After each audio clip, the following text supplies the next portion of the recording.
Hello mga mamshi, beshi at mga bata! Welcome back sa ating family vlog.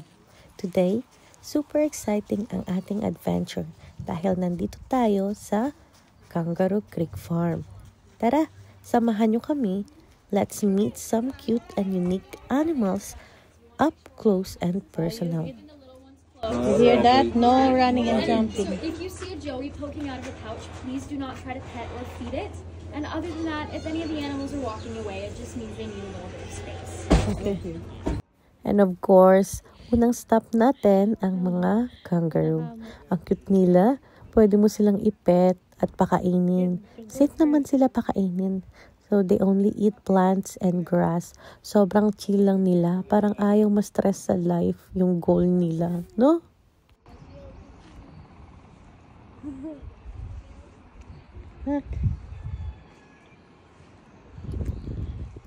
Pet them in the back, Neil. Put them on the back? Yeah. Why? You just put them on the back just because that's how they like to be pet. So they don't like on their head and they don't like on their tummies. Just nice, soft back pets. Go. You can feed them na.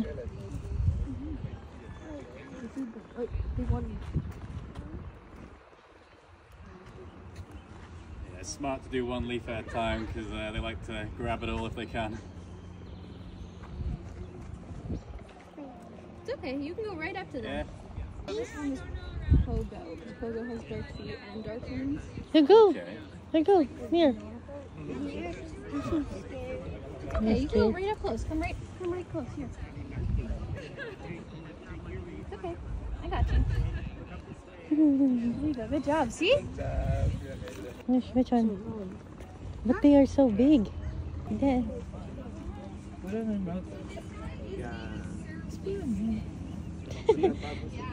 They look good. Good job, baby.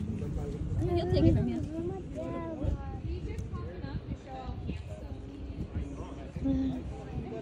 You're so kind, eh? No, no. Yeah, baby. I think this one. It's spicy. Kangaroo. There you go. Good job. How much is it? Go, turn. Go. Go. Like what Kuya Kelly did. Just small. Wow. Sit. How long is this? Come on, go. Ayun na.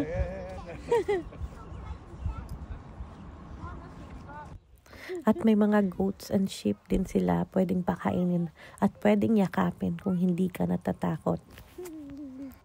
Sabi, the pig is black. It's supposed to be pink, right? Ay, ang cute ng ano. Kambing.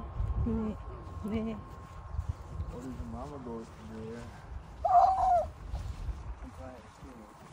Go, go, go, go, go. It's on me. Ano pa?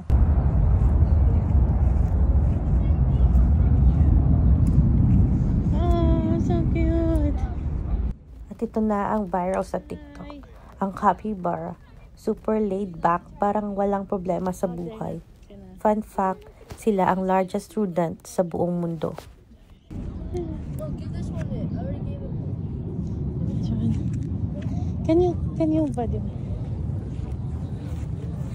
Okay.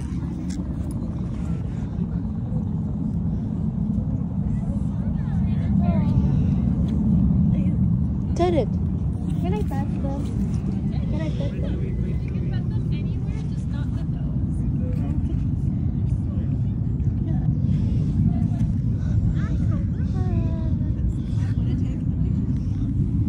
Oh, it's moving. It's moving.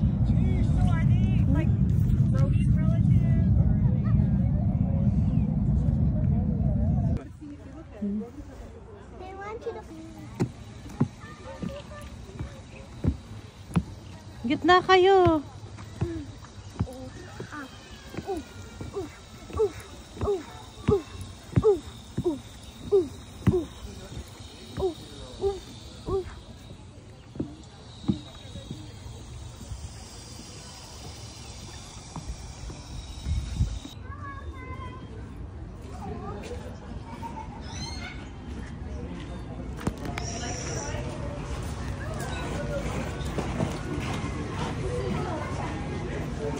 naman ay ang mga colorful birds, parrots, cockatoos.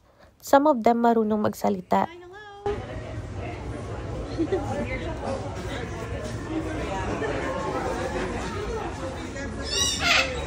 Hi! Hi! I don't know. What is that? It's okay. Don't worry. Will I take her off?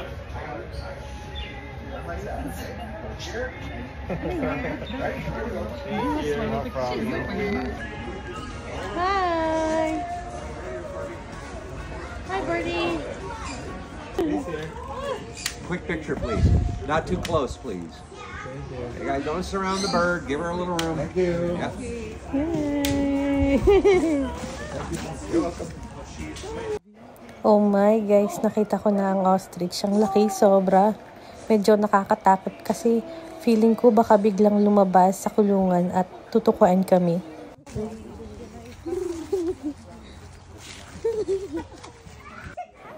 First time ko rin hawakan ng ahas. Ang cool lang. Uy! Do you wanna try? No. Try it. You put Try it. Just stretch it. I'm not petting. I'm not petting. I want to pet. No, you want to touch the snake? I want to pet the turtle. Want to touch the Touch a snake? snake. Yeah, use the snake. Touch it. Like this, huh? Scared? Oh, Zoe, huh? No. Wow. How about you, Caleb? Go. No, thanks. Thank you. Yeah, you're very welcome. Can I? Yeah, of course. Turtle. The turtle.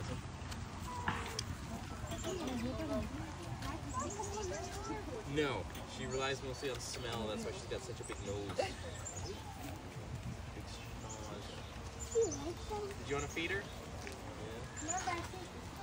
Ayan, makuha mo ito dalawa.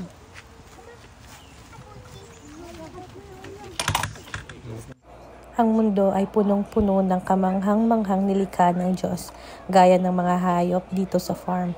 Lahat ay likha ng kanyang karunungan. Kaya alagaan natin at mahalin ang kanyang mga nilikha. Thank you for watching. God bless us all.